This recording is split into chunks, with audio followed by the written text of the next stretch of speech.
Assalamualaikum warahmatullahi wabarakatuh. Halo pemirsa Bintang TV, salam inspirasi. Bagaimana kabar Anda kali ini? Semoga dalam keadaan yang terbaik ya. Apalagi ada saya, Opi Magnolia, dalam program Lensa Inspirasi. Dan kali ini, seperti biasa saya sudah bersama seorang narasumber. Beliau dikenal sebagai dosen yang gaul. Kenapa ya? Karena beliau ini dosen yang cukup aktif di berbagai sosial media. Gunanya untuk melihat perkembangan para mahasiswanya dan rekan-rekannya, sehingga beliau mampu berbaur dengan cara pandang mahasiswa yang kekinian. Beliau juga dikenal sebagai sosok yang disiplin dan tegas, terus juga senang berbagi pengalaman-pengalaman yang sudah dialaminya, sehingga mampu memberikan motivasi bagi orang-orang di sekitarnya. Beliau juga sangat senang untuk menyemangati, memberikan nasihat, dan juga solusi dalam setiap kesempatan. Hal inilah yang membuat beliau sangat disenangi di lingkungan sekitarnya. Kira-kira siapa ya narasumber kita kali ini? Penasaran? Jangan kemana-mana, tetap di Bintang TV.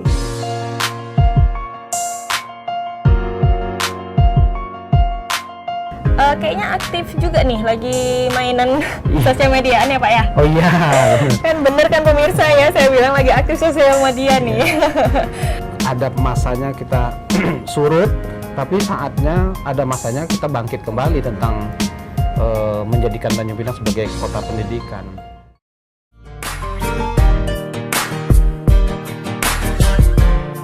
Halo Bapak. Halo. Iya, apa kabar? Apa kabar? Hai, Alhamdulillah ya. Lagi asik nih Pak ya? Iya. Lagi baca-baca? Iya, ini ada satu buku yang menarik bagi saya. Mungkin juga ini berguna lah bagi generasi muda kita. Buku tentang apa tuh Pak?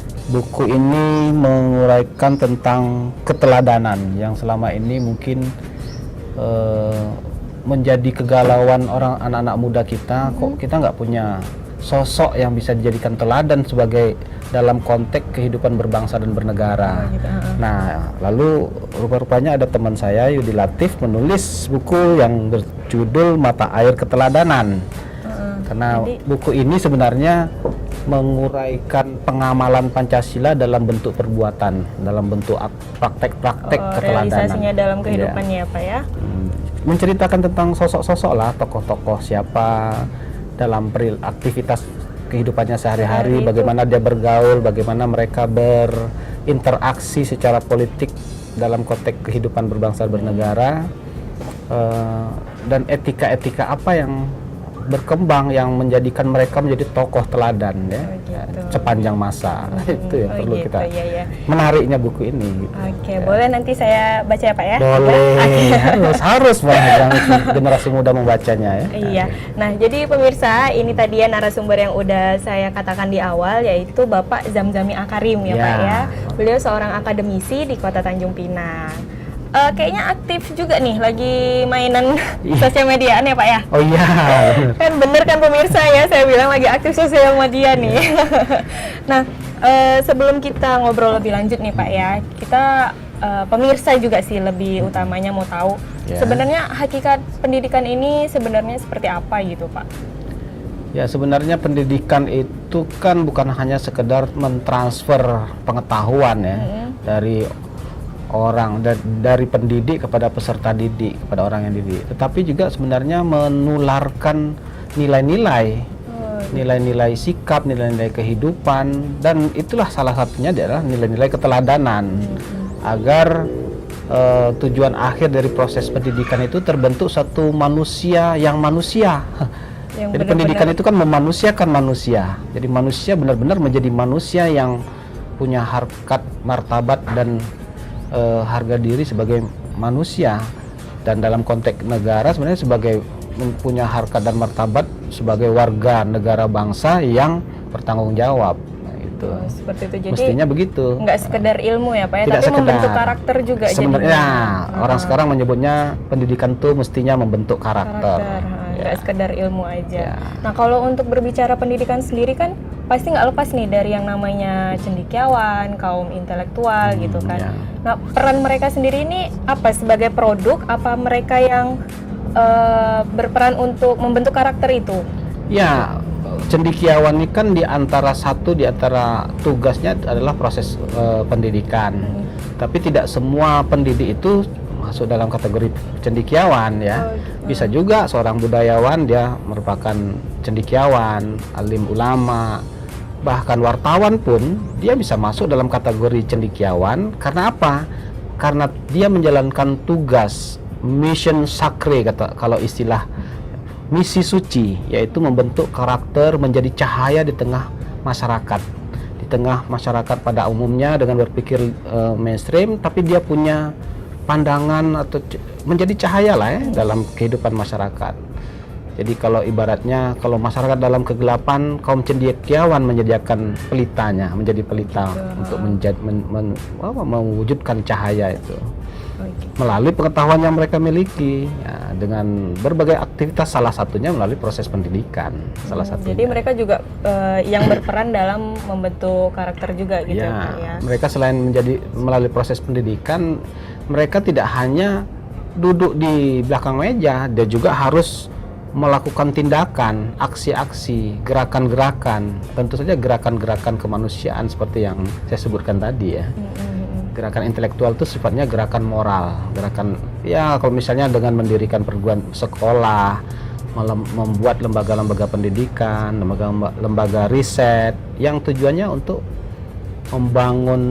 memberi kontribusi manfaat kepada masyarakat secara keseluruhan, bukan untuk dirinya pribadi. Itu jadi fungsi lebih cendekiawan. Oh ya, lebih ke fungsi dirinya untuk masyarakat juga ya, gitu ya. Betul. Ilmunya itu dipakai atau enggak gitu ya, Pak ya. Bukan hanya sekedar ngajar dan untuk juga. dirinya sendiri, tapi harus punya manfaat. Bahkan bila perlu dia mendorong perubahan di tengah masyarakat. Ya, itu. Nah, kalau untuk pandangan Bapak sendiri, pendidikan di Tanjung Pinang ini sudah seperti apa nih Pak? Sebenarnya Kota Tanjung Pinang ini punya sejarah manis tentang pendidikan ya. Dulu Tanjung Pinang menjadi pusat pendidikan di mana orang-orang dari berbagai wilayah di Sumatera, termasuk di Kalimantan, Pontianak itu kalau mau sekolah ya ke Tanjung Pinang, karena dulu ada SPG, Sekolah Pendidikan Guru ya. Kemudian ada SGO, kemudian ada PGA, Pendidikan Guru yang sekarang masih ada kan bangunan-bangunannya.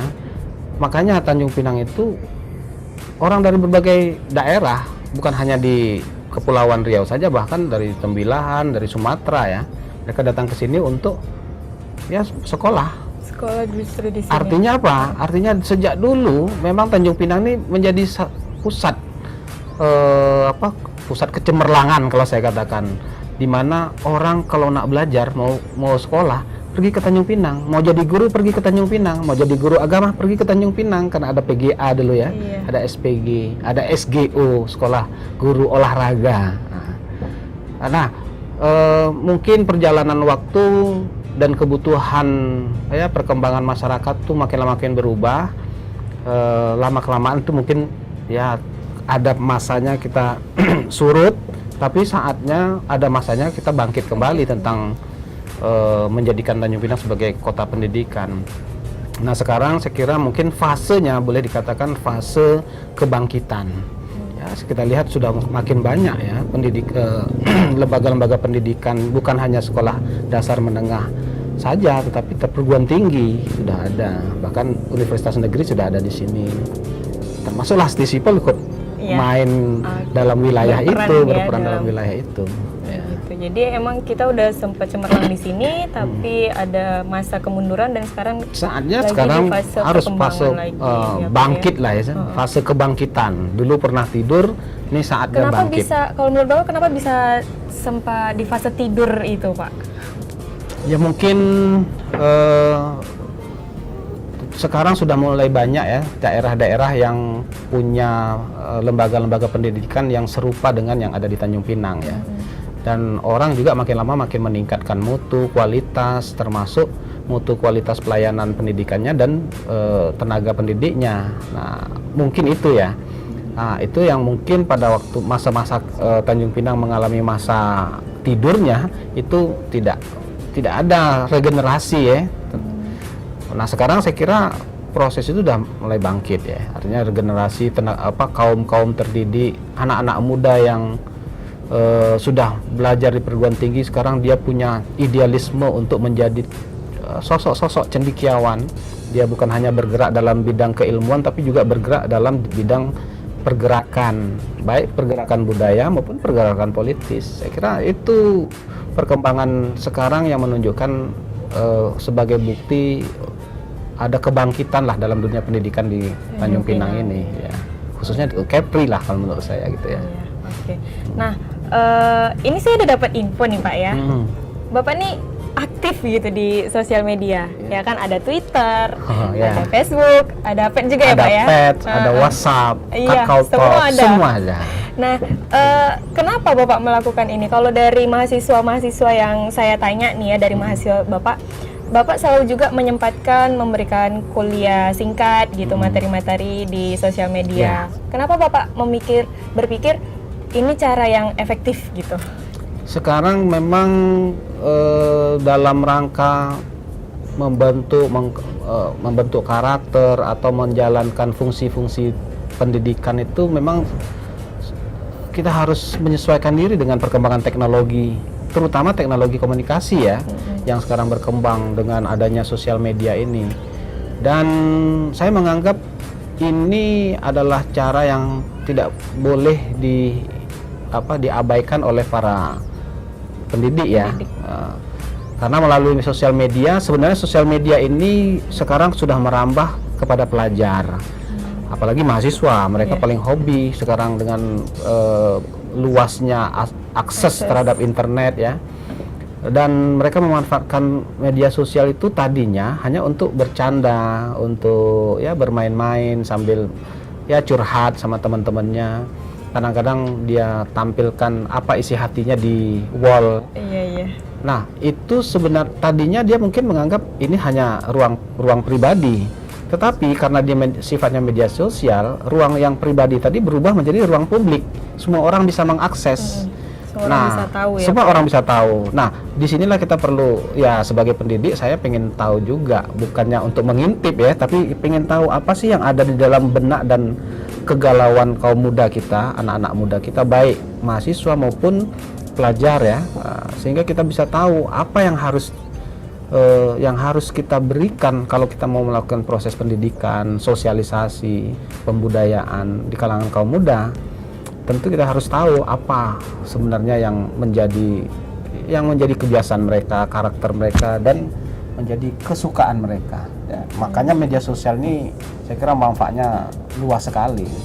Itulah makanya kalau saya semua media sosial saya gunakan, baik Twitter, bahkan BlackBerry, karena kita bisa lengkap lihat ya, Pak, ya? Lengkap. Lain ada juga ya Pak ya? Lain pun ada gitu ya, semua lengkap. Jadi ada juga nih banyak nggak mahasiswa-mahasiswa yang suka nanya kadang gitu, bertukar pikiran, diskusi juga. Ya, makanya saya kalau di kelas mengajar, saya berikan pin BB saya, bahkan kasih mereka menyediakan kepada mereka bisa menginvite atau invite saya baik di Facebook maupun di Line, apa saja media sosial, supaya kapan-kapan dia bisa berkomunikasi dengan saya, atau kapan-kapan saya pun bisa diajak diskusi atau bertanya. Kadang-kadang mahasiswa bertanya tentang materi-materi kuliah atau masalah-masalah lain lah, masalah kehidupannya. Jadi nggak baku untuk masalah perkuliahan aja tidak saja, ya Pak ya? tidak. Apa saja lah, misalnya kesulitan yang dihadapi gitu ya. Ya kalau kita bisa ikut membantu kan senang juga, tapi kalau tak bisa ya paling tidak ya kita berikan motivasi ya. Gitu, memberikan kalimat kata-kata yang menghibur. Biar nggak galau ya Pak ya? Biar nggak galau terus gitu. Karena kalau dilihat sekarang emang banyak remaja yang kayaknya galau gitu ya Pak ya, di sosial medianya. Betul, ya ini biasalah, namanya remaja itu kan masa-masa pada saat usianya sedang transisi antara masa kanak-kanak menuju dewasa ya. Dari masa kanak-kanak menuju dewasa tuh ada masa namanya masa transisi. Masa transisi itulah penuh goncangan, penuh gelombang dalam kehidupan, ya, sedang labil. Makanya kegalauan itu lebih banyak pada usia-usia seperti itu. Tapi kalau kita lihat di media sosial, yang galau bukan hanya anak muda juga, orang tua banyak juga yang galau gitu ya. Oh, ada juga. Kita lihat lah ya statusnya. Oke, Tapi nah setidaknya kita bisa dapat gambaran tentang masyarakat kita ya, Iya. dari situ. jadi kita bisa masuk ke pola pikir mereka juga Iya. gitu ya, Ya, bisa itu real berpikir, itu Pak. ya, real. Kalau misalnya diceritakan lewat koran kan kadang-kadang formalitas, tapi melalui sosial media real, itu betul-betul kejujuran yang diungkapkan. Oke, nah pemirsa gimana? Menarik sekali ya, asik ya obrolan kita dengan Pak Zamzami. Oke, akan kita lanjutkan lagi setelah jeda pariwara berikut ini. Tetap di Bintan TV. Berdasarkan pengalaman hidup itu rasanya nggak mau jadi guru, Oh gitu. karena orang tua saya guru. Kalau nggak salah nih, saya dapat info juga. Dulunya Bapak juga sempat berjualan epok-epok ya Pak ya? Oh itu Itu- lama sekali, masih kecil ya, masih.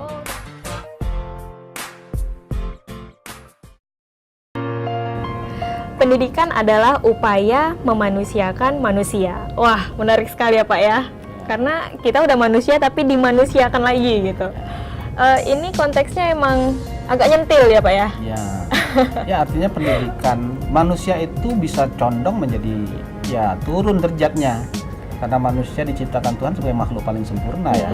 Tapi dia bisa turun derajatnya menjadi ya derajat bukan manusia, misalnya binatang atau Iya. bahkan makhluk di luar manusia gitu ya. Iya benar-benar. Nah oleh karena itu pendidikan itu tetap menjadikan manusia menjaga jati dirinya sebagai Manusia. Apa manusia itu adalah makhluk ya. Kalau dalam Quran itu menyebutnya dia khalifatullah fil ard, khalifah wakil Tuhan di bumi, dan fungsinya adalah rahmatan lil alamin, Iya. menjadi rahmat, menjadi Bagi manfaat seluruh bagi alam. seluruh alam. Mm-mm. Itulah manusia. Kalau dia menjadi bencana bagi alam, dia artinya derajatnya turun. Turun. Gitu. Jadi fungsi pendidikan menstabilkan ya, menjaga supaya nggak Menjaga turun. agar manusia tetap menjadi manusia. Ya, dan sekarang kita mau tahu nih Ya. pendidikan bapaknya, Mm-mm. ya. Nah, bapak ini kan dikenal sebagai salah satu ketua dari salah satu perguruan tinggi Ya. di Tanjung Pinang. Itu emang cita-cita bapak dari awal atau gimana nih Pak? Saya sebenarnya berdasarkan pengalaman hidup itu rasanya nggak mau jadi guru, Oh gitu. karena orang tua saya guru. Heeh. Kedua orang tua saya guru, ayah guru, ibu saya juga belakangan menjadi guru. Tahu bagaimana susahnya menjadi guru waktu itu. Zaman dulu ya, kalau Iya, sekarang iya. jadi guru Sekarang enak. udah gampang. Enak. Ya. Zaman dulu jadi guru sulit, makanya menjadi guru itu mestinya jadi panggilan. Tapi sejak kecil saya tidak punya cita-cita dan tidak berkeinginan untuk jadi guru, karena tahu wah sulit nih hidup jadi guru gitu hidupnya ya. Tetapi perjalanan hidup ini memang rahasia Tuhan itu penuh misteri ya. Iya benar. Saya begitu pendidikan SD sampai SMA di Tanjung Pinang. Di samping itu ya kita mengaji seperti biasa lah ya, belajar di madrasah, belajar mengaji. Kemudian pendidikan perguruan tinggi saya lanjutkan di Universitas Gadjah Mada. Kebetulan ikut Sipenmaru karena teman-teman pada keluar dari Tanjung Pinang begitu tamat SMA. Saya pikir wah saya kok tinggal di Tanjung Pinang, wah saya harus keluar juga lah. Karena waktu itu kalau saya tidak keluar saya khawatir saya tidak akan berubah, tidak berkembang ya, tidak Pak ya? berkembang. Oh. Makanya apapun nekat harus keluar dari Tanjung Pinang. Dan saya berangkat ke Jakarta untuk mengikuti seleksi penurunan siswa baru. Alhamdulillah diterima, lulus di Universitas Gadjah Mada. Kebetulan memang jurusan yang saya pilih itu jurusan pilihan pertama, yang tadinya saya pikir kalau lihat camat tuh enak misalnya, makanya pengen jadi camat, masuk ilmu pemerintahan Oh gitu. Terus alternatif keduanya? Alternatif keduanya di ilmu komunikasi ya, karena saya waktu itu juga pengen jadi seperti wartawan itu ya. Keren kayaknya jadi wartawan itu, bisa menulis, bisa mengabarkan kepada orang tentang peristiwa-peristiwa, Berbagi informasi. kepada itu. Jadi itu yang kedua. Harapan saya itu saya diterima di pilihan kedua, yaitu di ilmu komunikasi. Pilihan saya itu UI ya. Ternyata saya diterima di pilihan pertama. Nah, perjalanan selanjutnya setamat saya dari Universitas Gadjah Mada, memang tidak langsung saya jadi dosen. Saya bekerja di lomba macam-macam lah. Jadi dagang-dagang jual beli ini apa radio tape waktu itu kan. Itu Bapak tetap di Jakarta apa balik ke Tanjung Pinang dulu? Tetap di Jakarta dan di Jogja. Jadi karena dulu masih terkenal di Tanjung Pinang ini barang-barang elektronik murah, bisa dibawa ke Jogja, ke Jakarta dengan untuk dijual kembali dengan harga yang punya margin yang menguntungkan gitu ya. Tapi ya nggak bertahan lama. Kemudian ya bergabung dengan beberapa kawan untuk sebuah perusahaan developer, di developer juga membangun perumahan ya di Tanjung Pinang. Kemudian rasanya apa ya, kering hidup ini, hanya bekerja mencari uang saja. Sementara rasanya apa ya, buku banyak, saya sering membaca buku, kemudian saya rajin menulis. Rasanya sayang kalau seandainya tidak ditransfer kepada orang gitu, tidak tereksplor tidak juga tereksplor gitu. ya. Dengan rupa-rupanya di sini ada Universitas Lancang Kuning dulu ya, pas jauh sebelum jadi Stisipol itu ada Universitas Lancang Kuning. Saya mengajar di sana, ya disitulah baru mulai semangat untuk mengembangkan intelektualitas, cita-cita akademisi itu mulai berkembang lagi, mulai mekar kembali. Tadinya sudah kuncup, jadi mekar kembali ya. Lagi.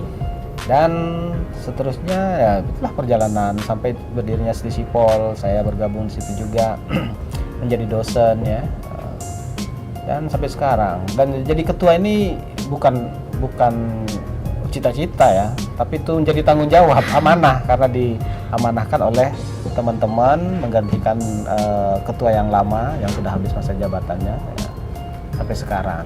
Itulah perjalanan.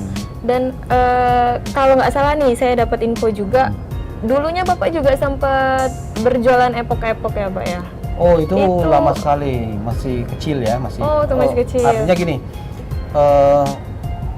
ya dulu tuh kan saya rasa semua orang hidupnya susah ya. Jadi rasanya nggak asing lah kalau kita jualan epok-epok, kadang-kadang jualan sayur kangkung. Oh, ada karena jual. di rumah saya tinggal di belakang Sulaiman Abdullah. Ada sekarang Stadion Sulaiman Abdullah. Dulu Stadion Sulaiman Abdullah itu sebelum dipagar seperti itu, pinggir-pinggirnya tuh kebun kangkung, kebun singkong, ubi. Penduduk di sekitar situ menanam singkong, kangkung, genjer gitu, sayur-sayuran ya. Jadi kami juga begitu. Jadi dengan ada kebun kangkung di situ, seperti kemudian dijual biasalah.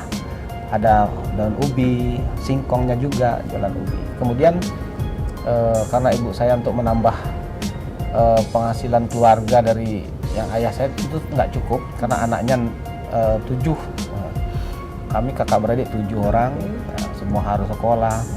Jadi memang harus ya banting tulang juga ya, sampai membantulah, meringankan. Tidaklah seperti kita bekerja, tapi meringankan, membantu beban orang tua dengan ya ada yang berjualan kue, pernah berjualan es, kacang. Itu kue epok-epoknya sendiri Bapak buat atau Bapak tinggal jualin aja? Pada saat SMA, SMP sampai SMA, ibu saya tuh membuat kue ya, untuk dia taruh di kedai-kedai, di warung-warung, sambil sembari kami pergi sekolah. Setiap pagi kami bangun setelah sholat subuh itu ya, yang pertama kami lakukan adalah memilin kue epok. Jadi kue epok itu kita pilih. Nah, pagi-pagi. Nggak pakai cetakan ya Pak? Nggak pakai cetakan. Sekarang kan ya. gampang pakai cetak. Dulu pakai pilin. Malamnya sebelum tidur kita harus bantu menggoreng bumbu-bumbu untuk kue epok itu. Nah setelah digoreng, sembari kami mandi, siapkan untuk berangkat ke sekolah, bahkan sampai SMA ya. SMA tuh tidak jualan kemana-mana, cuman titip. Ya, jadi kue yang sudah disiapkan kita titip ke warung-warung, nanti pulang sekolah kita ambil. Baru diambilin. Ya itu banyak juga teman-teman saya yang melakukan hal seperti itu. Jadi kayaknya biasa tuh. Udah nggak asing, Pak ya. Biasa. Mungkin kalau sekarang mungkin aneh juga atau malu. Kalau katanya. Sekarang emang agak gengsian sih Pak ya. Ya. Karena juga fasilitas sekarang kan sudah cukup. Udah cukup. Banyak. Jadi apalagi kalau belajar sekarang, wah pemerintah betul-betul sediakan ya beasiswa, bahkan sekolah SD sampai SMP itu pun gratis ya. Diwajibkan Wajib kan, lagi ya. diprogramkan. Dan untuk karir Bapak sendiri selama ini itu bagaimana dukungan dari keluarga? Ya, nah menjadi dosen kemudian menjadi ketua ini seperti perjalanan yang biasa lah menurut saya, ngalir begitu saja ya. Tentu saja ya, baik orang tua saya, alhamdulillah masih hidup ya dua-duanya, ya jadi bangga. Tadinya sih mereka pengen anaknya jadi pegawai negeri, jadi ya seperti banyak orang berpakaian dinas ya, mungkin begitu. Tapi kok pilihnya menjadi orang swasta ini. Tapi kita bisa membuktikan menjadi swasta, kemudian ya ini kan sebenarnya upaya entrepreneur juga ya. Itu bisa menginspirasi orang lain ya. Selain kita mendapatkan manfaat, kita bisa menginspirasi orang lain dan itu menjadi manfaat berguna ya. Dan akhirnya memang keluarga pun sangat mendukung. Kalau keluarga dari istri, anak-anak, saya kira mereka mendukung 100% ya, nggak ada masalah. Apalagi ya istri saya di rumah ya, dia memanage rumah tangga saya, dia menjadi manajer saya di rumah tangga. Nah, saya yang berkiprah di luar untuk ya sebagai kewajiban suami lah ya, benar. sebagai ayah. Ini kan tadi Bapak sebutkan orang tua sebenarnya maunya Bapak yang berseragam gitu ya. Jadi sempat ada tentangan gitu dari orang tua? Enggak. Sebenarnya bukan tantangan sih, cuman ya harapan itu kelihatan dari muka ya, air wajah. muka ya misalnya. Oh kenapa kok pilih jalan ini? Walaupun akhirnya ya itu terserah pada saya. Jadi tidak bentuknya paksaan atau konfrontasi saya dengan orang tua, nggak pernah. Nggak pernah gitu. Cuman ya sebagai anak kan kita bisa melihat lah ya bagaimana harapan orang tua. Kapan orang tua merasa kecewa gitu kan, gitu ya, bisa dari mana wajahnya. Tapi lama-kelamaan saya kira mereka mungkin bangga lah, saya yakin mereka bangga. Nggak perlu menyusahkan orang, tapi bisa bisa punya tenaga kerja, bisa memperkerjakan orang lain gitu. Dan tentu saja pekerjaannya pun adalah pekerjaan yang memberi manfaat secara luas kepada masyarakat pada umumnya. Ya, gitu. Oke, gitu pemirsa ya. Jadi emang perjuangan sekali ya Pak ya jalan hidupnya ya Pak ya. Dari yang kalau kita sih sekarang udah difasilitasi semua gitu ya pemirsa. Jadi bagi Anda nih para mahasiswa, para generasi penerus bangsa ya, harus udah semua udah enak gitu ya Pak ya. Jadi tanggung jawabnya lebih besar lagi untuk tetap maju. Lebih besar. Oke. Semua fasilitas pendidikan zaman sekarang ini sudah semua dipenuhi. Bahkan beasiswa mulai dari SD sampai SMA sudah tersedia. Kalau kuliah juga tersedia. Ada beasiswanya juga. Nah, gitu. jadi tinggal tugasnya memang betul-betul memperkuat diri lah. Membangun karakter menjadi generasi muda yang memiliki kemampuan kemandirian gitu. Saya khawatirnya kalau makin banyak bantuan makin nggak mandiri, nah itu susahnya gitu. Iya, takutnya seperti itu. Tapi ya saya kira ya karena sudah mudah untuk mendapatkan pendidikan, maka tinggal tanggung jawab kita sebagai orang muda ya memperkuat diri lah, menempa diri ya sendiri. Oke, intinya tetap harus jadi manusia sesungguhnya. Ya, menjadi manusia yang sesungguhnya. Jangan turun derajatnya menjadi tidak manusia. Oke, pemirsa, akan kita lanjutkan di sesi berikutnya ya perbincangan kita dengan Bapak Zamzami. Jangan kemana-mana, tetap di Bintan TV. Kebetulan beliau adalah tokoh reformasi. Sebelumnya dia bukan tokoh reformasi, tetapi seorang sosok cendekiawan Muslim yang tegas dan berani. Waktu itu ya, tahun-tahun 80-an, 84, 85. Dia adalah salah satu sosok cendekiawan Muslim muda, waktu itu masih berusia 40 tahun, yang berani menyatakan kebenaran di hadapan rezim yang sangat otoriter, yaitu rezim Soeharto.